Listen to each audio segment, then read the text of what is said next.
Okay, Matias, tell me a bit about yourself, age, nationality, your what line of work you're in. Sure. So I'm Matias Koretzky. I'm from Argentina originally. I'm 34 years old. And I can say that since the last 15 years, I've been involved in technology startups, basically as my line of work.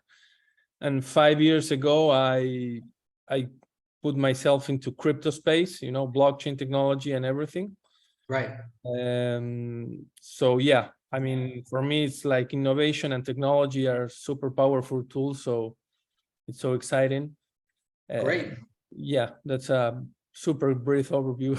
Okay, great. So blockchain, crypto, technology, innovation. Yeah. And tell me about your relationship to psychedelics. Have you taken them for a few years? Sure. So my first psychedelic experience was when I was 20 years old in Amsterdam. I took mushrooms, and I have like a hell of a trip, like because I wasn't aware of dosages and anything. So I actually don't know what type of dosage I took. Right. And actually I was walking in the street, like not in a quiet, proper set and setting. Yeah. Type of was most recreationally. And I remember that trip was at the beginning was super intense, super beautiful. Like I have a type of mystical experience, not in the sense of that I felt like I transcend my ego or something like that, but I felt like love and connection and a type of ecstasies with nature. Uh-huh. And the interesting part was that at the beginning, it's like I can enter and go back from that state, so I could manage it. So yeah. That was amazing because I had kind of control. But at some point, I felt that I felt trapped in that state and everything goes to hell, like I started feeling panic, anxiety, a lot of like bad symptoms. And I remember that after a couple of hours, I lose track of where I was, in the sense of I felt that I was dead, that I was in a type of afterlife. Right. So my mind was telling me how I arrived to this state, like I didn't remember how that I took the mushrooms. Yeah.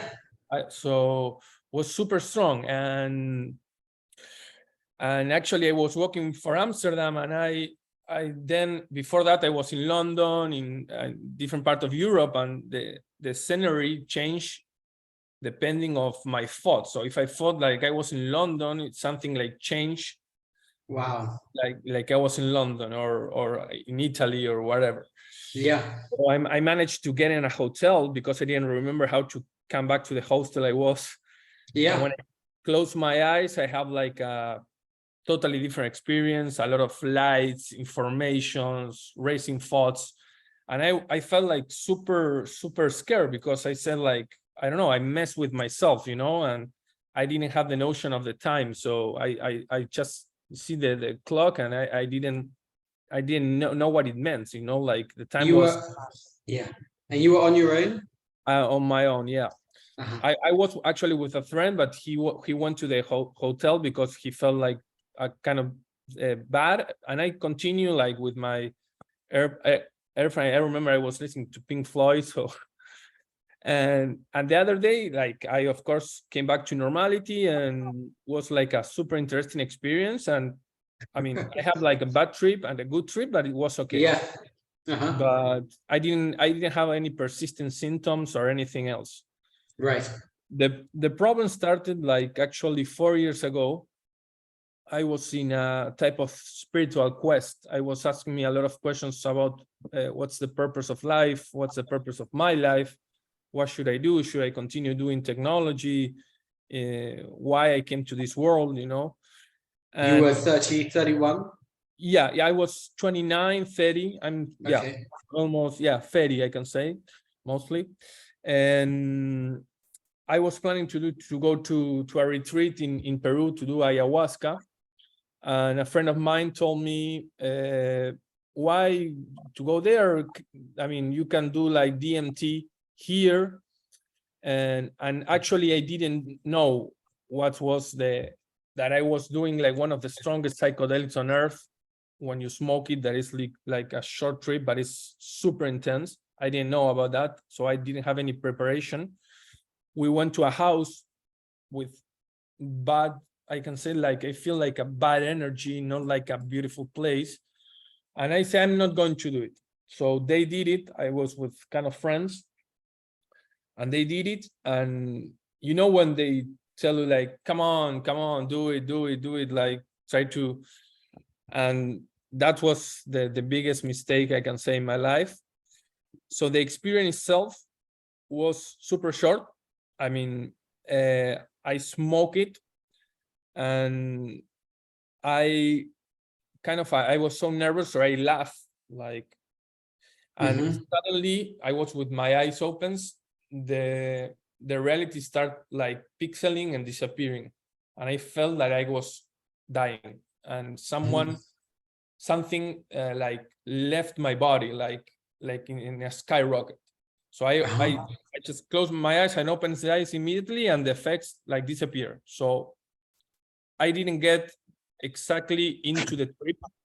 Yeah. So my defense mechanism like block the experience. Yeah, right. So I mean, nothing happens after that. So I went to my place. Like a few days, I didn't feel anything, and then I went with a friend to a beach near in Buenos Aires, and I remember that I was sitting in the beach, looking at the sea, and suddenly the reality seems that was not real at all. That I was just in a dream. That it's hard to explain, but I felt like I think they call derealization. Yeah, I mean, I've had similar. Yeah. And is that, and just for people who maybe haven't experienced it, is that like a visual phenomena, or is it a feeling? No, it's not a visual, like the reality stay the same, but there is type of a texture in the reality itself that you feel like I'm not in the normal state of consciousness. Something has changed. Yeah. And I'm in a dream. And the first thing that I felt was panic. Like, what is happening? I mean, I never had that experience before. Like, what is happening? And it happened just suddenly like that. Like you're at the beach looking at the sea. Suddenly, wait a second, this isn't normal reality. Exactly. Am I in a dream or something? Yeah. Actually, I was a bit like in an emotional state because after the experience, but I didn't notice anything strange at that point, right? Yeah. And I felt terror. I mean, the word is not like fear, it's terror. Like I felt like panic. So I went to take a nap. I said to my friend, I don't feel well. We come back to the place. I take a nap, and after that day, like the nightmare started. Like it's like this state is not going away. I felt like when I remember we were coming back to Buenos Aires, and we were in the car, and my mind was in another place. It's like I was in a place that there was nothing basically, and I felt it like being upward, you know, like in a not 100% full in my body. Yeah. So I start having like what is happening, you know, like it's super strange. I was familiar with anxiety because I suffer anxiety from a long time ago, sometimes some episodes of depression, but this was something totally new. Yeah. A new type of experience. So I'm super curious, and I was searching over the internet everything in almost panic. I thought this was the day after. Yeah. When I arrived to Argentina, I slept, and when I woke up, I was in the same state. I mean, it's Right. not I know it's going happened to away. me as well. It's happened to me. Yeah. You're like, how do I get out of this dream? Yeah, exactly. And I start searching and I come back with the concept of Kundalini awakening, right? And they talk about, so at the beginning, I say, okay, I have this, like, because I felt like something strange, energy, like, Right. but going upward, like, I don't know, like not grounded. So I remember that I was in a totally like nightmare. Like I knew from the center of my heart that this was something strange and something that I did wrong, totally wrong. That it's like I messed with the metaphysics. You know, I felt like I did. I mean, I messed with something super powerful. Like you're trying to make sense of it, and I'm curious, what did you Google? Like, what did you search for? I first searched for derealization. Oh, so you knew about that phrase then? No, I mean, I felt like actually no, I came up with that phrase after I put like I feel like I'm in a dream or I felt like something like that, and the concept came out. Yeah. And I started looking up, and Did you find any information about that in connection with psychedelics? no, not at that point. And even I didn't connect the dots that this was related to the DMT at that point. You know, Right. I didn't know what was happening. So Right. that my first thought that I was like having a Kundalini type of syndrome. And I remember I write a guy that he has a place in California that do like Kundalini recovery services for people that do like meditation and do like wrong meditation and has actually an actual Kundalini awakening. So he told me, send me your picture, and he asked me a lot of questions regarding like if I receive any type of you know, when a master send you energy to the I don't remember Shaktipat, right. called Shaktipat. So I said no, I didn't receive anything like that. Yeah. And when he told me, did you took psychedelics, I came out and I said yes. So this was a problem, and he read my photo, and he told me, don't worry, your Kundalini is active, but in a subconscious level that is normal. That email. He read your photo? Yeah, he do like, it's kind of he do like an intuitive type of thinking, you know. He put in meditation, view my, I don't know how they do it actually. Okay.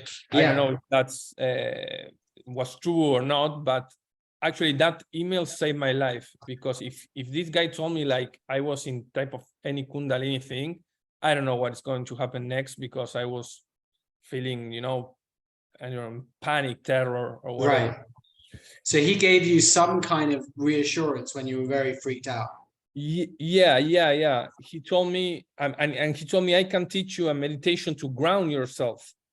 But this was all new concept for me. Like, what is grounding? What is like what is that? And I feel like I didn't want to do it. You know, probably at that point it will be useful, but I didn't to do that if I mess it more. You know, so I wanted to.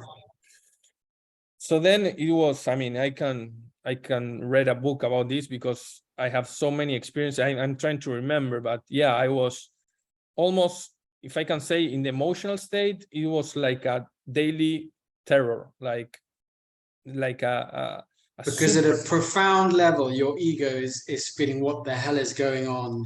Exactly.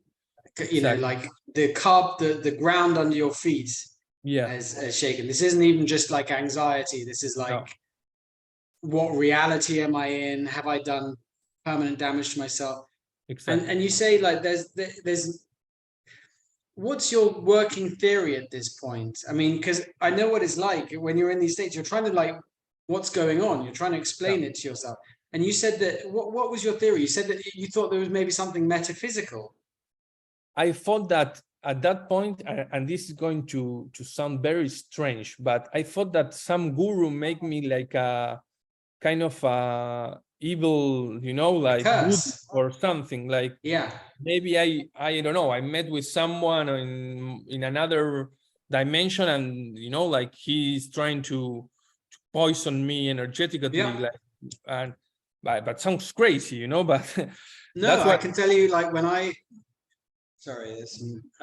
had derealization after an ayahuasca retreat, very strongly for a week. One of my hypotheses was that I was in an artificial reality created by an evil shaman. You're trying to figure out what, because it seemed weird to people, but it's a very powerful somatic feeling. That you're not in normal reality, and then your reason tries to make sense of that. Definitely. And actually it's like felt like that someone there was doing like an energetically thing, something that you can measure, and it's super, I don't know, I think we have that in our culture as well, like in the previous cultures, like the black magic and all that. So probably we have that thought. And I talked to a rabbi. I tried to talk to and he told me like something, no, wake up early, like, no man, I'm talking about totally different reality here. I'm not talking about make your bed, brush your teeth. Yeah, exactly. And I was like, no man, I'm in a different state. This is different type of thing. Right. And well, I went after I have more episodes, and then I went to a psychiatrist. I had my psychiatrist at that point, and she told me like, no, I mean, you don't have like schizophrenia or nothing like wrong, but definitely this DMT thing did something on your brain chemistry or something. And she prescribed me with an antipsychotic.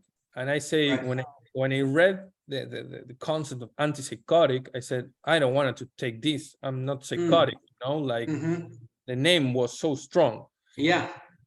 And at that point, I didn't took it, and I continue having these and moments. And the most annoying one was, besides the derealization and everything, was like when I was thinking, like my mind go to a deeper level when there was nothing. But when in Buddhists they talk about the emptiness and whatever, that you feel bliss and freedom. I didn't feel anything about that. I feel like nothingness and nothing, and like anxiety and terror in the nothingness. Right. So there's an experience of nothingness, but the emotion connected with it is kind of dread and unpleasantness. Exactly. So remember, I put the bath, and I said, okay, I need to confront this. So if I have fear about this nothingness, so I close my eyes and I said, okay, let's go to wherever I need to go. And I went to this dark place that is nothing. I spent like 2 or 3 minutes and then come back. And when I came back, I remember that I was destroyed. I knew that I did something wrong, that I messed with not only with my mind, with my spirit or with my energy or whatever. And I remember my brother was like, I don't know, writing drawing something, and I felt like peace for a moment. After going to that place without fear, I felt like peace. But at the same time that I felt peace, I felt like I'm totally destroyed, It's like when you have challenges in your life and you are one piece, it's you versus the challenge of your life. I don't know, whatever it is, something. This wasn't a challenge, me versus, was like I was splitting in 100 pieces, like it was kind of I don't know, I felt broke. The sensation, you didn't feel like you had a whole self to confront the challenge. Exactly. And this coming and going states actually was super annoying, because at one time I was Matias, okay, and at some point I was in a derealization again, and at some point I was, I don't know, energy moving from my body and feeling that to this nothingness, and so it was impossible to integrate. I get it. You didn't have a kind of coherent self from moment to moment. You're moving through radically different states of being. Exactly. So I started reading like a lot of Ken Wilber, that I knew him and what he talked about, state of consciousness, not structure of consciousness, like states, like subtle, causal, non-dual. And I said, okay, hold on. I mean, this is something going on in this type of states, experiences that I'm having. And after that, I came with growth. I didn't know growth at that point. And I read The Stormy Search of the Self. And I can say, like, without a doubt, that book helped me, like, I don't know, I can say, like, maybe save my life.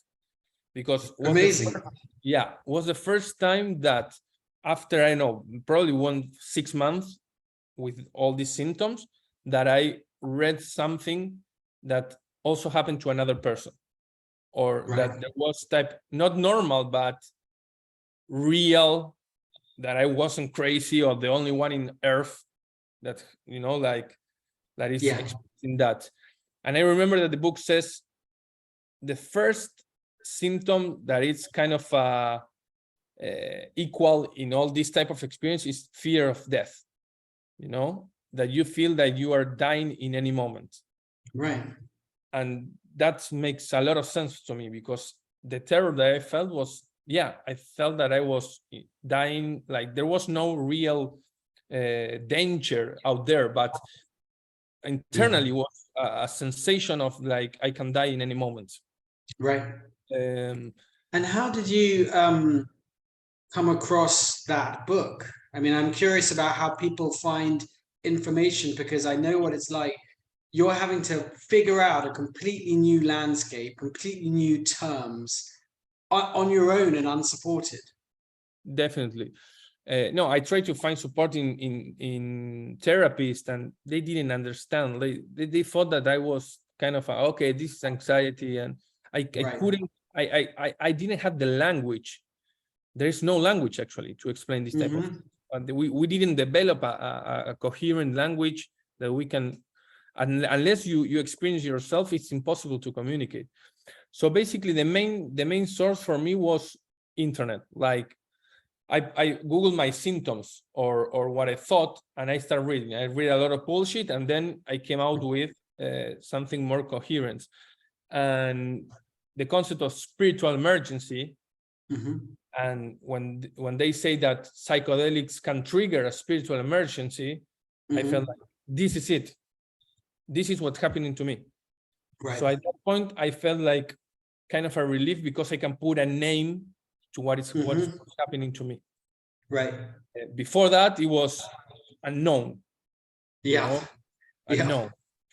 And I started having a lot of synchronicities, having all like weird spiritual things, like I use the word spiritual in a sense of that there is normal in our normal mindset, like energetic things or feeling sensations in your body that are not you are not used to.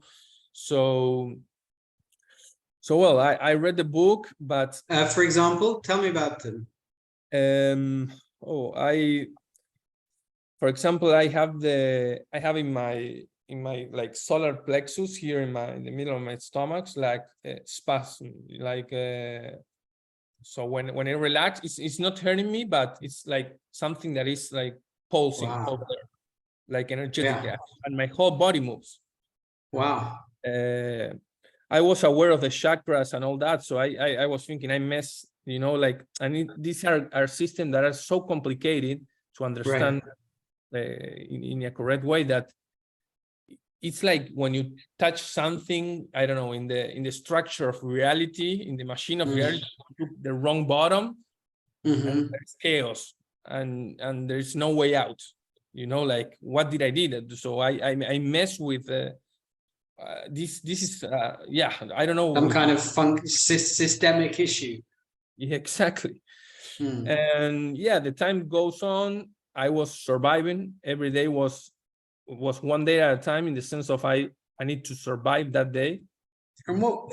Tell me about the context, Matias. You're are you still working at that point? No, I was at my parents' house, because I was my father is a doctor, is a cardiologist, but this was so new for them as well, and I didn't communicate because I didn't have the words to communicate.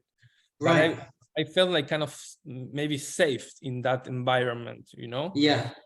No, it was impossible to work at that point. Like we are talking about between 2 and 6 months after the experience, I was impossible to work, impossible to do anything. Did you talk to your? Did you feel you could talk to friends about it and other family members? Not really at that point. Right. Like Yeah. at that point wasn't. You didn't have the words for it. You didn't really know what was happening. I didn't know, and actually, my friends. I mean, imagine when I before the experience when I say I feel anxious and maybe they don't understand how a panic attack or something like that is. Imagine explaining this type of thing was. Yeah. So yeah, I then I said I need to move from Argentina. I need to live here. For me, I was trying to escape this situation. I didn't know. Yeah. And I went to the US and was worse because I didn't felt safe at my place. Right. Yeah. And your system wasn't in equilibrium, so it's it's going to be harder to adapt to a new situation. Exactly. I mean, the worst thing, the advice that I can give to someone that is experiencing something similar is to not travel a lot. Right. Like, to stay in a place that they feel safe until they can manage at least some of the symptoms. But traveling was the worst thing because I started feeling more symptoms, more things, more derealization. And you didn't have any support. You didn't have your family around. No, exactly. And I came out with a book of Gopi Krishna that he talks about the Kundalini, that he has a powerful Kundalini awakening. And when I read the experiences, I felt like, wow, this is it. He was talking like, I didn't have the Kundalini, but he was experiencing like altered state of consciousness spontaneously, like feeling terror and at what point I really felt, and this may sound super ridiculous, but I felt that I was in hell. Like I say, okay, the hell exists. It's not fire and demons and all that. This is hell. Right. Like I went to hell in the real life. But I mean, and you did. I mean, like if I did. There are heavenly states and hellish states, and I think when you're in, this is a kind of, you could call it a hellish state. Exactly, but it's actually a real, not place, but a real state. Right. It's a real state of being.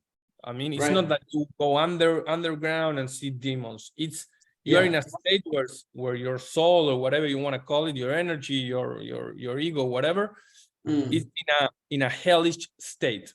Right. Yeah. So I understand all the religious beliefs about hell. Like I interpret it in a different way. I say, okay, hell exists. It's not something that they think that.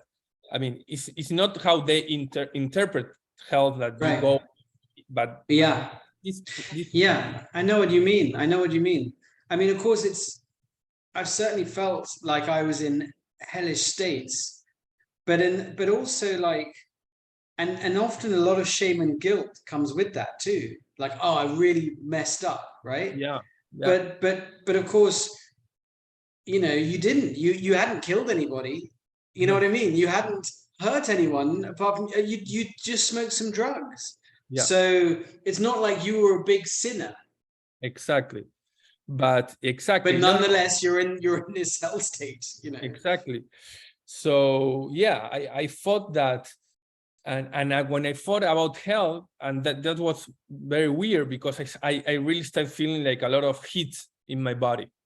Like I couldn't take showers, like hot showers, because I felt like, and at that point, yes, my temperature of my body was increasing, and well, I came back from the US back to my place, and I started taking the antipsychotic because at that point was like, I can't. I mean, you need to take the edge off. and that ground me a little bit, but I still feel all the symptoms and all that. It was kind of a help, but it wasn't the solution. It's not that I took those pills and I came back to reality as I was. So what I can tell you is what helped me, that right now, I mean, I still have some symptoms, but right now I'm functional to society, to everything. I have my work and everything. What really helped me was like, first of all, stop doing any type of meditation. Like if I try to, I used to do like Zen meditation. So I say, okay, this will help. And was the opposite. Every time that I close my eyes, the symptoms increase. And actually I felt like I was really tripping. And by tripping, I mean that your consciousness is moving from a different state in a different place. Of course, if you open your eyes, you came to the same reality. I mean, there was an hallucination, but it's a sense of, your sense of self is traveling for some place. I don't know. And the most annoying symptom was that, and I'm going to try to explain this as I can, because it's super hard to explain, but my consciousness, and when I say consciousness, was my sense of self, not my mind or the reality. My sense of self, what I call myself, was expanding and contracting in a little dot, like a seed. Right. I become like a seed, like a little seed. I mean, of course I can function, thinking and everything, but the sense of self was shrinking like a little dot. That was so strange that it's almost impossible to integrate. I can talk to anyone and I can talk about this, but it's not possible to integrate. When you have that sensation, it's annoying. It's like, what the hell? Yeah.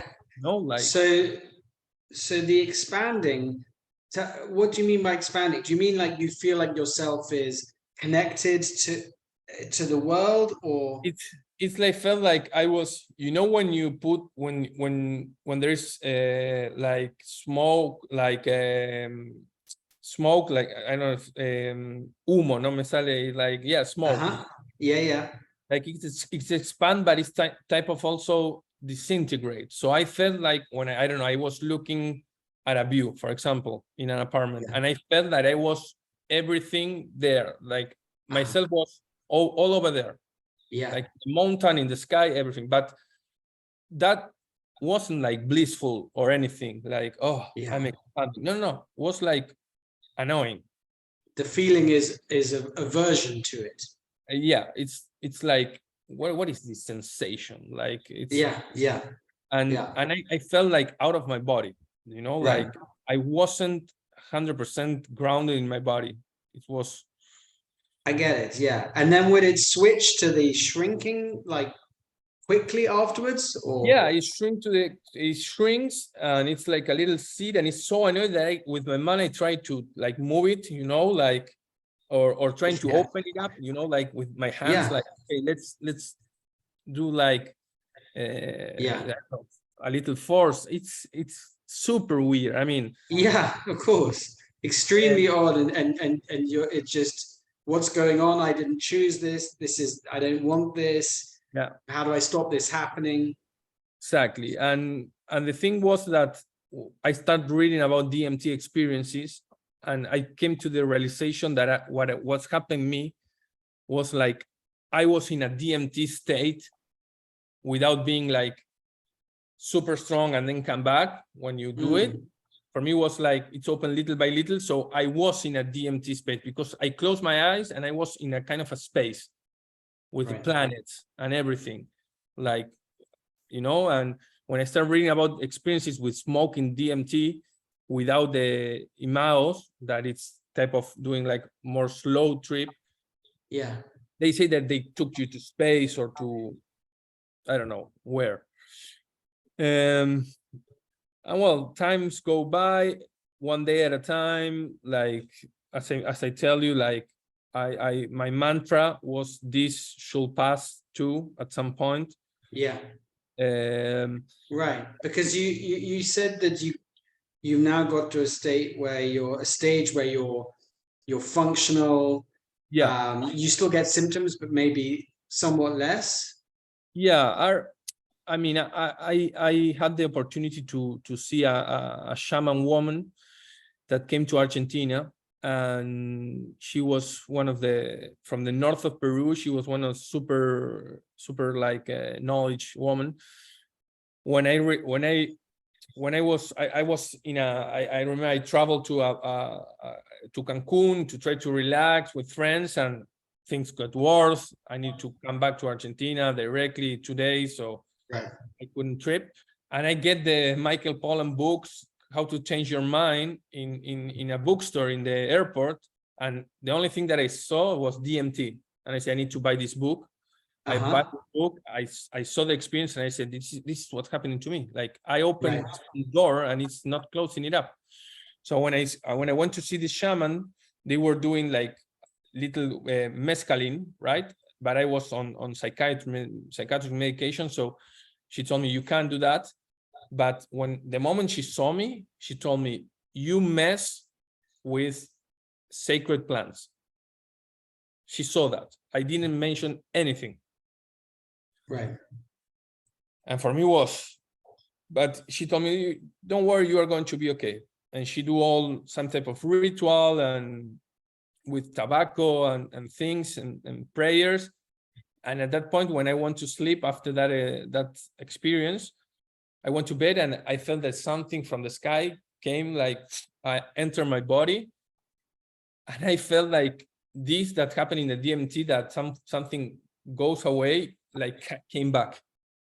And after that, my symptoms were, I can say, like less and less and less. Like I still have it, but what she did, I don't know if it was a soul retrieval or what, but she type of bring me back, or type of but yeah, I mean, right now I'm most dealing with emotional stuff, not so strong. Like I get used to these altered states right now. So if I'm walking the street and I think that there's some derealization, or I don't care. Like, it's like, okay, like I kind of get used to.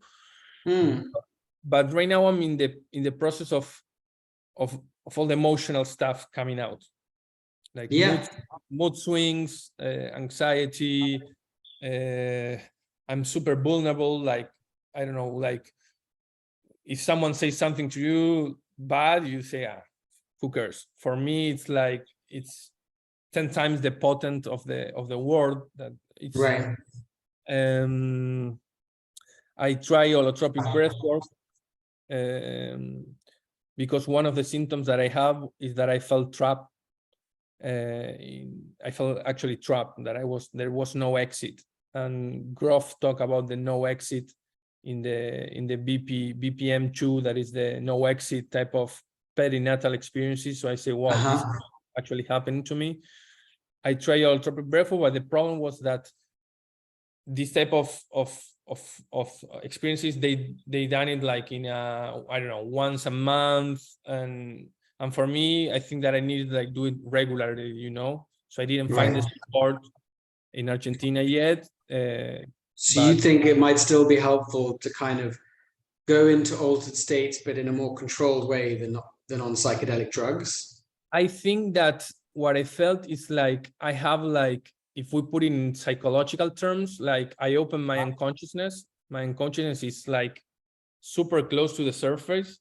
So my logic for doing holotropic breathwork was, okay, let's work through this material that is coming. I mean, the emotional one. I'm not talking about the symptoms of the emotional. And I felt super grounding in the breathing, because as you faster breathing, you are in the body. It's like the breath bring you to the body. So of course I didn't try any psychedelic after that, but everything that I tried, yoga, qigong, I don't know, everything that I try, it makes things worse. So I think right now my options are, or I go like full, like, okay, if I can do like, okay, yoga every day. No, I need to do like, or holotropic breathwork or something stronger to do to bring everything that is on the surface, because if not, it's like you do little by little and increasing the symptoms and you stay in the middle, kind of a thing. But this is pure speculation. I mean, I don't have any idea how the mind works, how the energy works. It's pure speculation. So but yeah, I mean, I think that's I mean, it's I think anyone watching this will be like, you can get so much more than you bargained for. Yeah. When you try psychedelics. I mean, it can be, just integrated immediately, or it can take weeks, or it's taken, this is how long since this experience? 4 years and a half. 4 years. Right. Yeah. And I still have symptoms. Like, I can't say that I'm out of it. Hopefully I never lose my mind in the sense of I never become psychotic or didn't know who I was, or like, I have a perfect sense of reality. I know who I am. I know, but these altered states, there's still occur. Yeah, exactly. Yeah, but it sounds like the intensity of your aversion to them has changed somewhat, that sometimes you've learned to kind of shrug and say, well, okay, this is happening. Yeah, it's like they lose power when you experience that for so long. They lose kind of power. At the beginning you feel terror, anxiety, what the hell is happening. Right now it's like, it's kind of business as usual, and I try to think in another thing, think about work when I'm in that state, trying to connect to more grounded things, go out with friends. Yeah. That's interesting. And the kind of more emotion, you feel like you're in somewhat more of an emotional stage of this process, where dealing with certain emotions, including sensitivity and anxiety and mood swings. And this feeling of feeling trapped, that there is no exit. Fear of death, going crazy, all these feelings. I mean, all these emotions, I have it. But what I learned in all those years is like, we discover, or the humanity discover, like 100 different technologies to expand your mind or to go beyond that, but there's so little about coming back.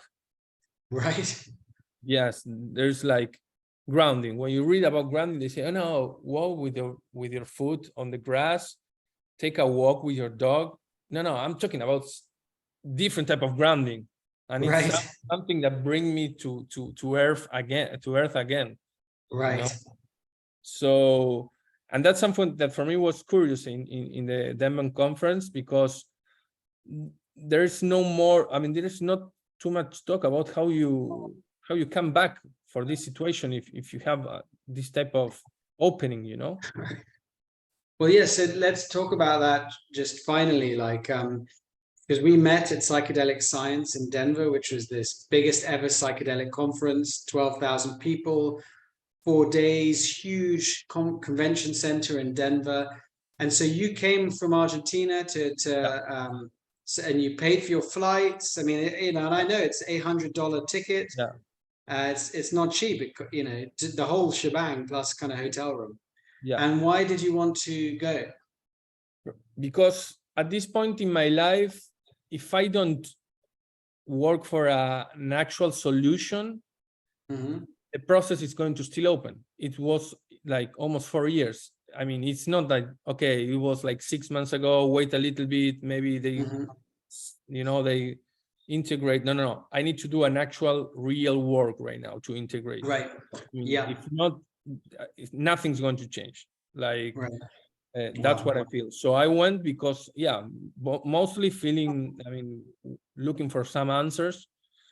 I do feel that there is a lot of potential in psychedelic, but I think that is a super powerful technology. And with every technology, they're not used well, would be like destructive, you know, like I came from the technology world, and I can put it in the same term, like blockchain technology, you know, like decentralization. If we come to that place, it's amazing. But if the government start creating their own digital coins and they have control over you and everything, the same technology could be used for the wars. And with psychedelic, it's the same. And we don't know how they work exactly. Like they say certain settings and all that, but nobody said how they actually work, you know. And how did you find the conference? Well, I was, that's a good question. I think that I was on Twitter, because I started following a lot of people on Twitter that was related to DMT, what they say. And I think that someone say about the conference, and I check everything. I say, yeah, I need to Oh, no, but what I mean is, what was it like for you? I'm sorry. I love it. I think there was a lot of information. I think that there is a lot of potential here, but for me, it was very strange that there wasn't a lot of panels about this type of experiences, like harm reduction, or people that, what happened. I mean, there's nothing that could be everything, the panacea, you know, like, yeah, this works for everyone, no risk, no anything. That doesn't exist. They sell that. I'm not in that place anymore, because I know that even with traditional psychiatry drugs, you have risks. So yeah, I talked with one of the speakers that he was doing a study with vaporized DMT. And when he finished the talk, I talked with him. I said, look, I mean, I have a super strong and bad experience. Like I'm paying the bills even 4 years after. So I say I'm open if you need more guidance, because I mean, we are dealing with something that really could go wrong, you know. So for me, it's like I was searching for more answers regarding what happened to people like me that happened something similar. Like what should we do? Like, or what are the studies, or you know, like, but I didn't find that. So for me, was and actually was some strange, because there was a lot of scientific, you know, like psychiatrists, and I don't know. I mean, and presumably you went looking for information about harms, information about integration. You know what to do, and so you were looking at the agenda and things, and you didn't find it. Because I wondered, I didn't either, but I wondered, it was so big, whether I just was in the wrong rooms. Me too. I thought me too, but I saw your panel that you have, the poster, and I say, this I didn't knew at that point that was you that put it there. But when I read, like, you having a bad experience in the cognitive, emotional, and the phrase, and I said, wow, this is what I'm looking for. But I thought that it was going to be like a type of panel about that, you know, like or discussion. Same. I didn't find any. No, I think some people in their talks mentioned harms, but yeah, I would expect a panel on it, and I would expect presentations specifically on particular types, like derealization or whatever. What do you think? What would you like to see? What would you like to see and to find and to happen? Right now, I'm looking for a guide. You know, for me, I have like 2 options. I can go to more indigenous knowledge, like shamans, like that type of knowledge. But I'm not saying like this retreat that you pay and you have like 4 ayahuasca ceremony. No, I'm talking about to see if in this like, I don't know, like traditional ancestral knowledge, there is a way to bring people back. And I'm not talking about psychotherapy. I'm talking about like with maybe some plants, or I don't know, tobacco or whatever that you can do to bring you more to earth. And the second option is to do like to go again to try this, I don't know, psilocybin, to see if I can like, I don't know, bring everything that needs to bring to surface. But for me, it's like super risky. I mean, I'm in a super delicate state, so it's not so what I'm looking for is looking for that guidance or that person that has experience with this type of states, know the opening one, how to close them. Yeah. And I mean, it's tricky, right? Because I bet you people will get in touch and say, hey, I'm a shaman. Yeah, I'm a healer. I know I can sort this out. I can sort this out in a session, no problem. It's But super hard. Yeah, what would you like to see? What do you think the psychedelic culture needs? First of all, I think that they need to. I mean, if for me was that 4 years ago, before doing the experience, they are going to tell me like, well, Matias, this is the options. You can cure your anxiety or your existential depression at that point, or you can totally broke yourself, your mind, are going to suffer for 4 years. If that was the options, I say no way. I prefer to stay with my anxiety, so I think that for the movement itself, that if they want to do something serious this time, they need to focus more on harm reduction, reduction, and the bad, the bad symptoms or the bad thing that can happen, and talking less about this magic pill that cures all. Right. I think because when I talked to my father about this, he told me, okay, perfect. How many people were in the studies? For how long? Like, he was thinking more as a scientist, because you were telling me that this cures like a depression for 10 years. Okay, if that's so amazing, but who says that? Like, which is a study that in a more, big. Your father, he's a cardiologist.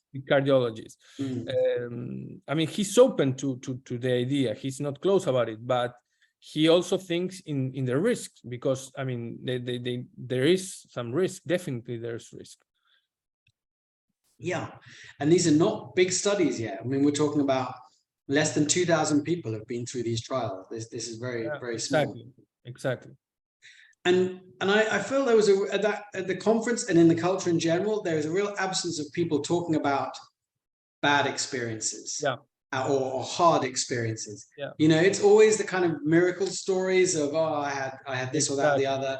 They get very much promoted there, but fewer. And you didn't sound like you're anti-psychedelics. You're talking about which is amazing in a way. You're like, like, communicate about them responsibly and learn more about the harms. Exactly, because if I put myself aside, I know that this is helping a lot of people. I mean, this is truly helping a lot of people. So if I will talk from my ego, I can say no, don't do psychedelic, because my experience. But my experience is not going to determine the entire space. Like, for a lot of people it works, but I think that there's a lot of potential. I'm super excited, and actually think that also to solve my problem is in the same space. Maybe it's not a psychoactive drug, but it's a different type of plant or mushroom. So probably the solution is in that space as well. Some kind of, that's, maybe like, or in some kind of altered state. I mean, exactly.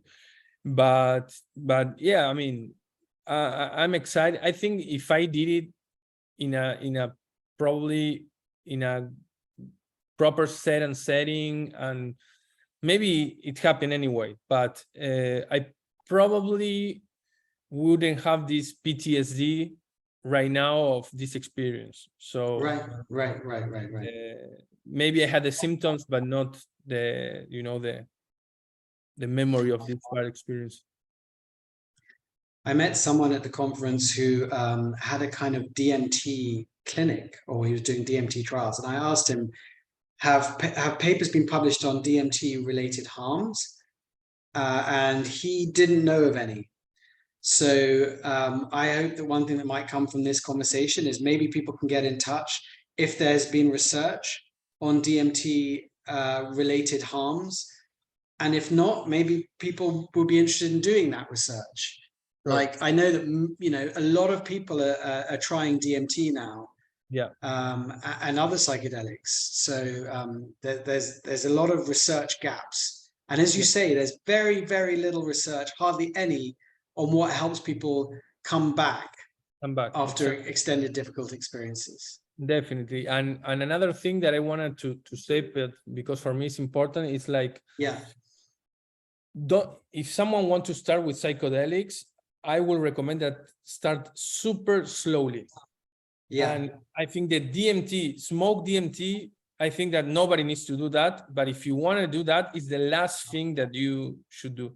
Because for me, the experience was with mushrooms 20 years ago in Amsterdam I was in this type of context reality. The DMT puts you in another dimension, like in 100%. So it's super hard to integrate that. It's not like you are dealing with personal issues, biographical issues, or strong emotion. You are in a different state. So it's like climbing the Himalaya, it's like, if you are like new and you say, no, I want to climb the Himalaya, you're going to die. So for me, like, it's super slow. I even thinking about doing recreationally, it's not so good anymore, like, because you have risk of having these things. So in a proper setting with people that actually knows, or at least are serious about it or have experience, it should be like, I don't know, like a mantra, but I don't know what's quite right. They sell quite like babes in the street.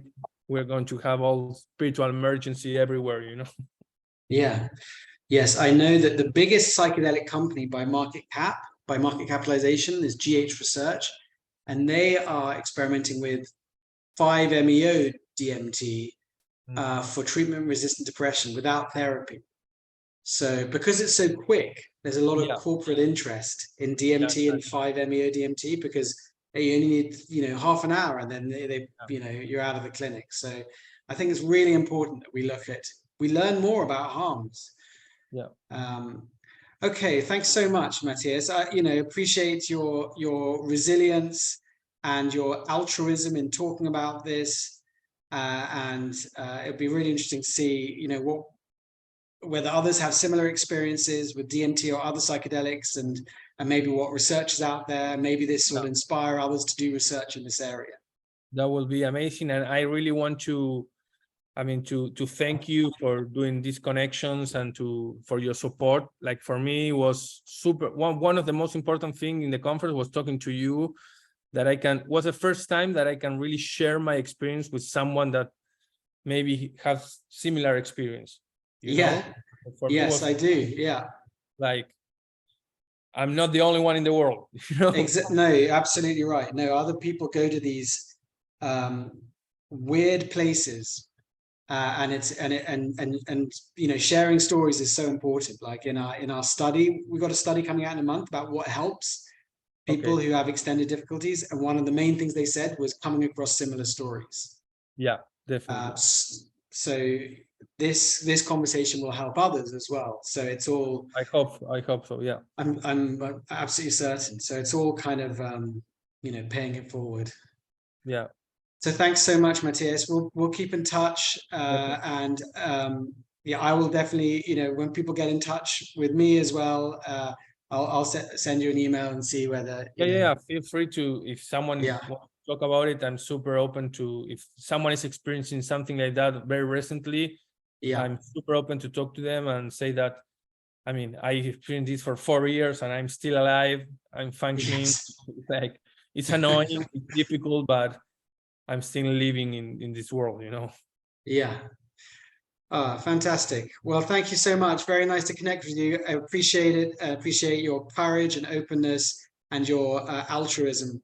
So thanks a lot, Matias. And we'll see you again. Bye. Thank you.